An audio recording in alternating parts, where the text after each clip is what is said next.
मध्ये गोळीबार झालेला आहे।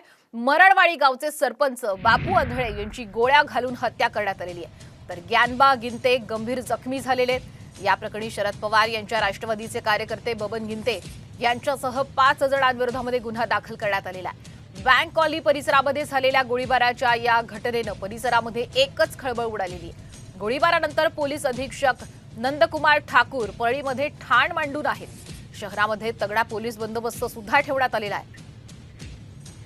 तर आपण पाहतोय बीड सध्या या गोळीबाराच्या घटनेनंतर हदरलेला आहे।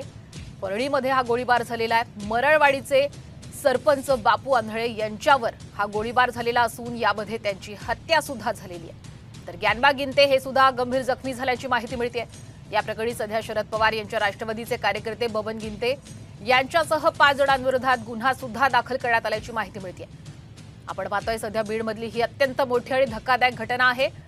बँक कॉलनी परिसरात ही गोळीबाराची घटना सध्या झालेली आहे, त्यामुळे एकच खळबळ बीडमध्ये सर्वत्र पाहायला मिळते। अधिकचे अपडेट घेऊयात आमचे प्रतिनिधी विनोद जिरे यांच्याकडनं। विनोद, आपण गोळीबाराची ही घटना पाहतोय, कोणत्या कारणामुळे हा गोळीबार झाला, काही माहिती मिळते काय अधिकचे अपडेट देणार? नक्कीच जर परळीतील गोळीबार जी घडलेली घटना आहे ती आर्थिक देवाणघेवाणीमधून घडलेली घटना असल्याचं समोर आलेलं आहे। जे पोलीस ठाण्यामध्ये गुन्हा दाखल झाला आहे त्यामध्ये या गुन्ह्यामध्ये राष्ट्रवादी शरद पवार गटाचे प्रदेश उपाध्यक्ष बबन गित्ते यांच्यासह अन्य 4 जणांवरती हा गुन्हा दाखल झालेला आहे।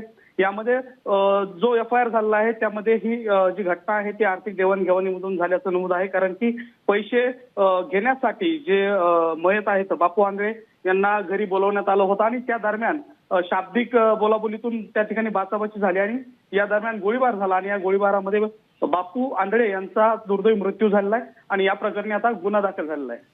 अगदी धन्यवाद विनोद, आपण दिलेल्या संपूर्ण अपडेटबद्दल। तर सरपंच बापू आंधळे यांची आर्थिक व्यवहारातून खरं हत्या झाल्याची माहिती समोर येते, पण या घटनेनं सध्या बीडमध्ये एकच खळबळ माजली आहे। महाराष्ट्रातील सर्व बातम्यांचे विश्वासार्ह व्यासपीठ,